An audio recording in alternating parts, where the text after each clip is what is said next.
Vamos ya, ¿no? Lo que salga. Okay, hello, dear colleagues. So I'm going to present my research approach. I'm going to be the first person in explain, then my partners will be presenting as well. So my research question was, how does emotional intelligence influence English language learning performance among students in basic education in the province of Carchi, Ecuador? My reference was that states that emotional intelligence plays a crucial role in academic performance by influencing motivation and other things. The objective of the study. So we have a general objective and a specific objective. The general objective is to analyze the role of emotional intelligence in the development of English language learning skills among students in basic education in Carchi, Ecuador. For my specific objectives, I have to determine a student's level of emotional intelligence, to identify a student's English language performance, and to examine the relationship between emotional intelligence and English learning outcomes. We have the reference here as well that explains the emotional intelligence supports the ability to understand and manage emotions. For the research approach, I have the mixed methods approach, which is quantitative and qualitative. And according to Creswell, mixed methods research integrates numerical and narrative data to provide a richer and more complete understanding of a research problem. For the research design, we have the emotional intelligence and the English language learning performance, which is a correlation between both. Note that the correlational research examines relationships between variables without manipulating them, describing the nature of their association.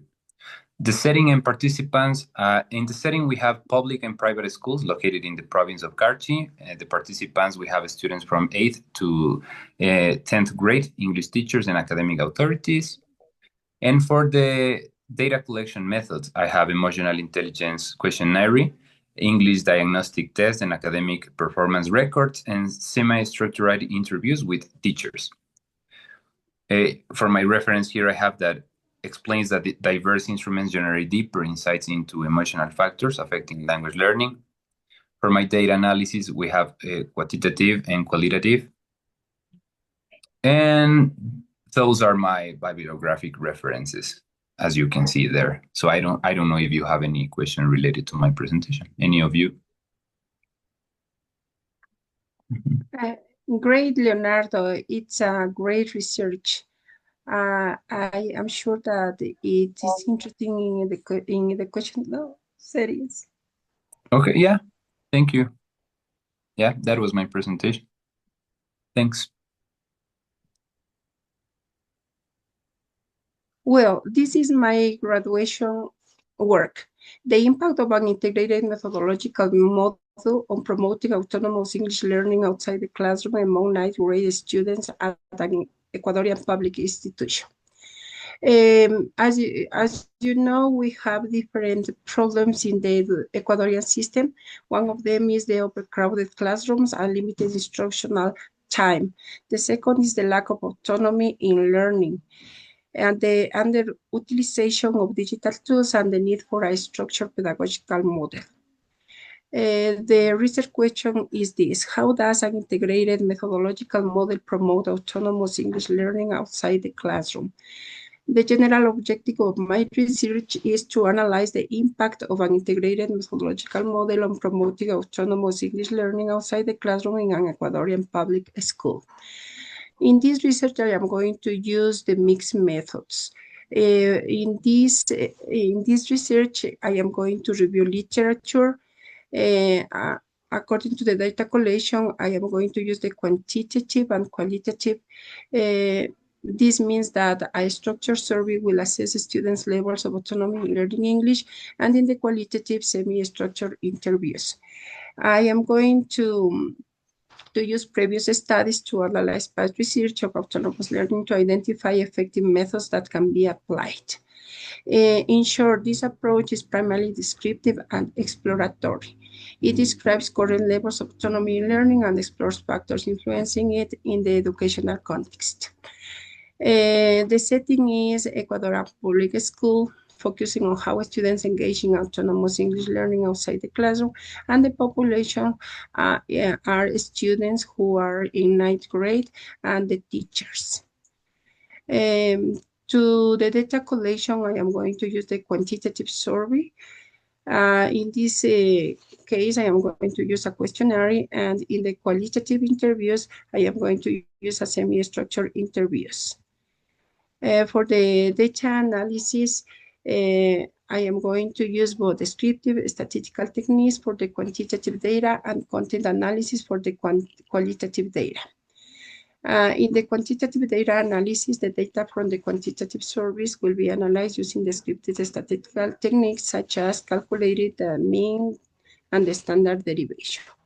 In the qualitative data analysis, the responses from the semi-structured interviews, it will be analyzed through content analysis, and the data triangulation data from different sources, including surveys and interviews, will be combined through data triangulation. That's all. Thank you. Good, Jacqueline. So your research demonstrates a strong and well-balanced methodological method. So it is gonna be perfect at the end. Thanks, Edith. Hello. My master degree research project is titled The Effectiveness of Shadowing Technique to Improve English Pronunciation in A2 Level Young Learners. I explore how the shadowing technique can help young A2 level learners in Ecuador improve their English pronunciation. The main question guiding my study is, how can shadowing contribute to better pronunciation, accuracy, and fluency of A2 level young learners in Ecuador?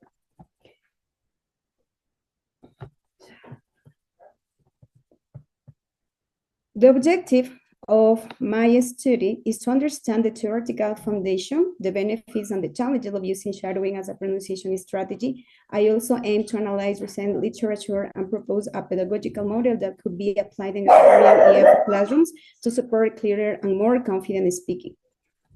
Because my goal is understand ideas, perceptions, and findings from different authors, the research follows a qualitative approach.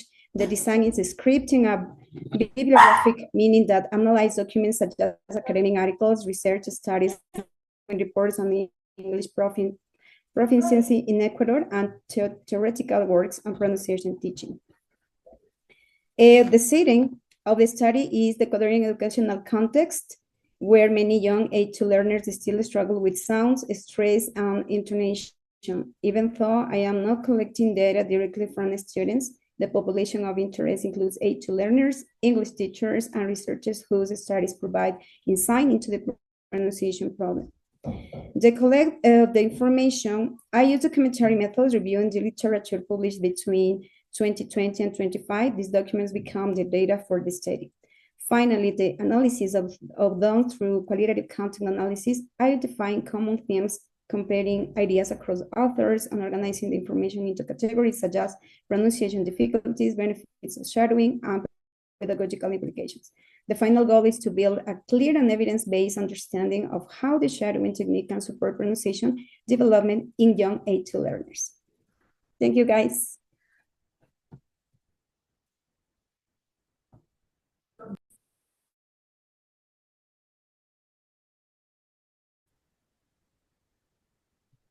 Berito, I'm sure that your objective is excellent. Thank you. Congratulations, Berito.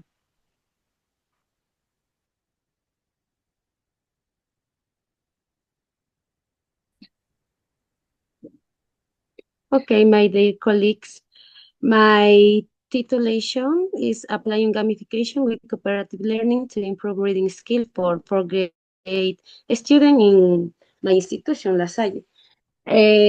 My research is gamified, my research question, gamified cooperative learning, okay?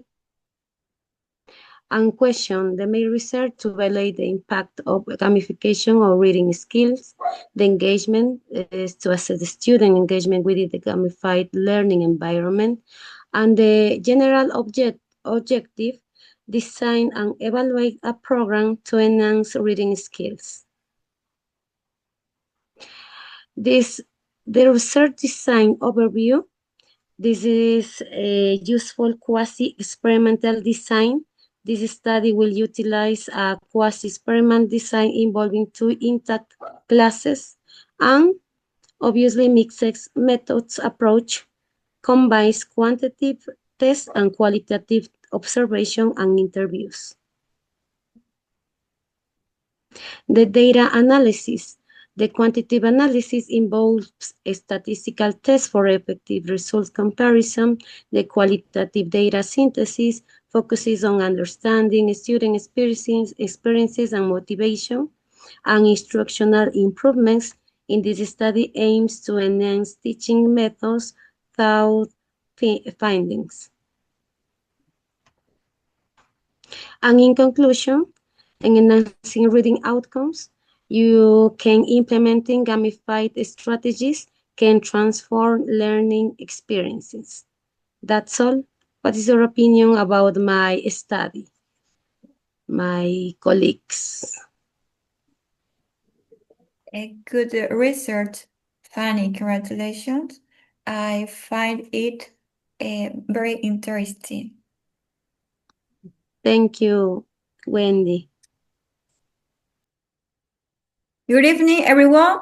My research is titled Communicative Approach to Teaching English, a cooperation between Ecuador and high-performance oral language countries to improve proficiency in secondary schools. This research is guided by 3 central questions. How is the English curriculum implemented in Ecuadorian secondary education under the communicative approach? The second question, what levels of oral proficiency are achieved by students and what challenges are faced in implementation? The third question, what educational practices in countries with high oral proficiencies, such as the Netherlands, Sweden, and Portugal, could be adapted to Ecuadorian context? The general objective is to compare the communicative approach to English teaching in Ecuador with that of countries with high oral proficiencies to identify practices transferable to the education to Ecuadorian educational settings. It has 4 specific objectives: identify limiting factors, characterize high-performing systems, analyze implementations, differences, and propose improvement models. Oral communication skill in Ecuadorian students. And this study uses a mixed methods approach, combining qualitative and quantitative methods with a specific emphasis on qualitative analysis to explore implementation and contextual factors in depth. This project uses cooperative, descriptive, and propositional designs, more as emphasis in multiple case study comparing Ecuador with 3 high-performing countries, Netherlands, Sweden, and Portugal. The research was carried out in secondary education institution in Ecuador with intentional sample of 20 secondary school English teachers in Ecuador and comparative documentary source from high-performing countries, curricula, official educational reports, CEFR guidelines, etc. It has 3 main data collection, documentary review, semi-structured interviews, and comparative analysis sheets. The analysis data was done through thematic coding and cross-context comparison to identify recurring themes, gaps, and successful elements in CLT application across countries with a specific goal to generate evidence-based recommendation for improving oral communicative competence in Ecuador secondary schools. Thank you so much. This was our presentation.